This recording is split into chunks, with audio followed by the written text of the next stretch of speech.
Institute of, it's very famous. We're not talking Alamos. Anyway, all right, there's a very famous institute anyway, so you can look it up. It'll come to you the minute you put it in your computer. And had some of the biggest brains ever. That relationship came through me. So that's me. And that is because my father was one of the major scientific, up my family fortune, when I had one, from scientific publishing. And when it started from the thing that you were asking me yesterday, my father was in the Second World War, I told you, and he won the Military Cross, and then he actually did become part of intelligence back in the war, and his job was to interrogate German scientists and prisoners of war. And then parlayed into business with Springer Verlag, and then into Pergamon Press, which was the scientific journals business. And he had an interest, he believed that its knowledge is what would prevent war, and the biggest scientific discoveries, well, not all of them, but many of them coming from the Eastern Bloc. And that's how we have the relationship with Santa Fe Institute and Murray Gell-Mann specifically. And I introduced Epstein to Murray Gell-Mann. Sorry. This is the Santa Fe Institute? Yes, thank you. And Murray Gell-Mann was there, and Murray Gell-Mann and Epstein got along very, very well. And he was a man of the war. So do you know whether, when you meet Mr. Epstein in the early 90s, continuing on, so not what he had done before,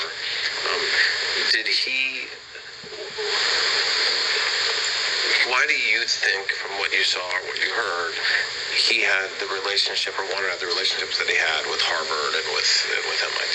So I think that may have come with Wexner. I'm not sure, but that's something that I think that Wexner maybe had a relationship with Harvard, and that he... So this is some recording from the DOJ. I'm not really following much of the DOJ recording or any of the stuff they release. Well, because I don't trust any of them there, and what I mean, it's been the whole Epstein thing is so diseased, and so a mess that it's, how are you ever going to know? I mean, you know the main ones, but I was bored, I guess, and thought, well, I'm just gonna listen to this, pick a recording. It didn't even tell me what recording, and it happened to be Ghislaine Maxwell talking about her ties with Clinton. And this part that I clipped I thought was interesting about her father.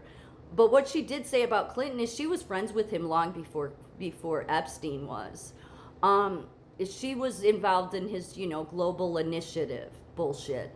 She wanted to create an American Davos for Clinton. So she knew him better than Epstein did. There was a few people she, talked about that she knew better, that she knew. She talked about Robert RFK Jr. too, which RFK Jr.'s talked about that.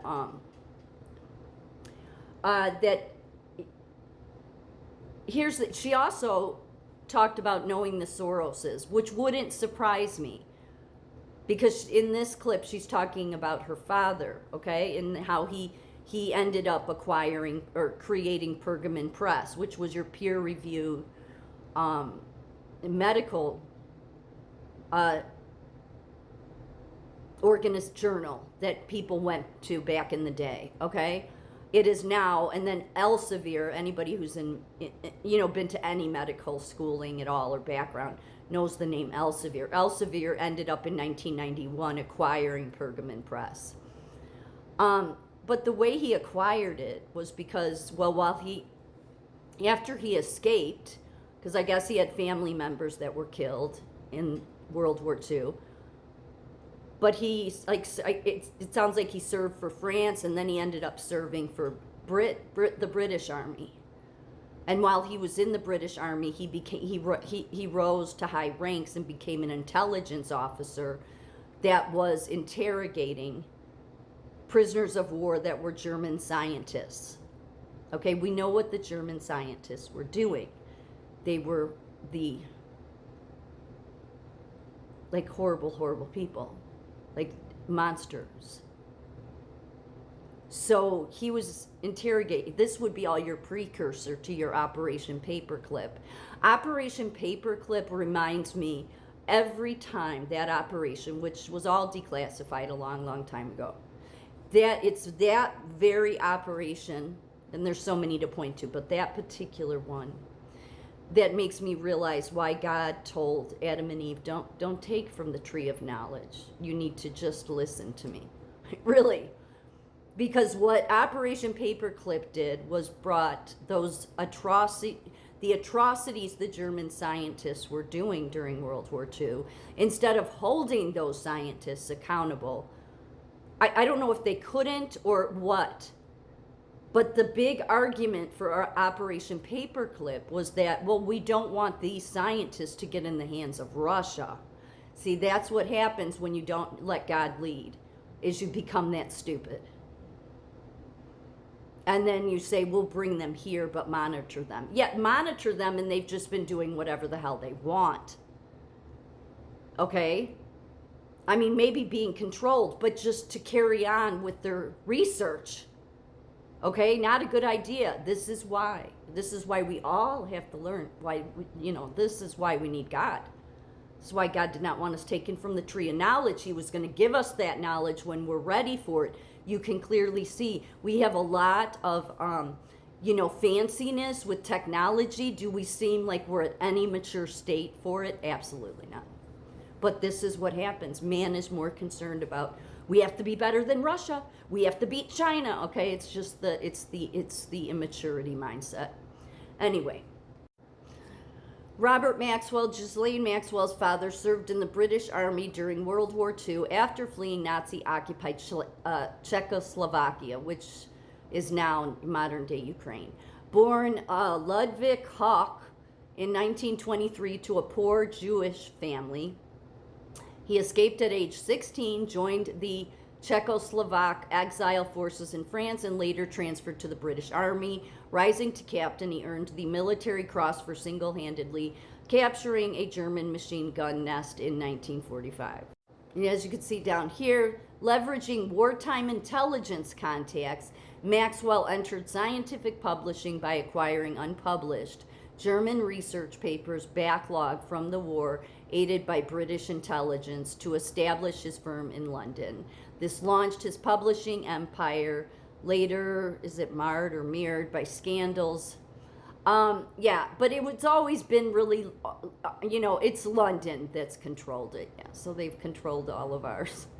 Great. Yeah, there he is, Maxwell and his Pergamon press. Figures you'd have the Greek. That's what it is with these people. It's all about the Greek and Roman Empire days. This is why I want God's kingdom. I don't want their fucking kingdom anymore. I just don't. The thing is Ghislaine Maxwell also said in this same, interview or interrogation, it was just police asking her questions, I think. But, did she know the Soroses? And she said she knew the kids. I'm sure that they knew each other. They're very much alike, okay? Both of them being Jewish, they're not the same. As I said, George Soros, I believe, is an Ashkenazi Jew, which is like the same, I believe, I could be wrong. Which is like what Pritzker is. Well, no, wait, they're from Ukraine, though. So he would have been like an Ashkenazi Jew then, right? But see, they say he was a Yiddish Jew. Maybe the Ashkenazi, it says the Ashkenazi Jews are not normally Yiddish. It doesn't matter. I guess it really just doesn't matter. They change their name. They become corrupted, all right? It doesn't seem like they care about the Jews because they changed their name so they're not known to be Jews. The fake Jews, as Jesus said in the book of Revelations, okay? Yeah, in the Bible. These would be the fake Jews that caused the world so much nightmare. Not Israel, not all of, Jews in the world, so don't go down the crazy path with Nick Fuentes. Those are crazy, crazy individuals. Nick Fuentes is about as crazy as this and about as crazy as Maxwell. But there's a lot of him. Really, though, it doesn't sound like he ever had formal ties to any intelligence agency. He would just work for any of them on the side. The only time he was an intelligence officer is when he worked for the Crown's military, of course.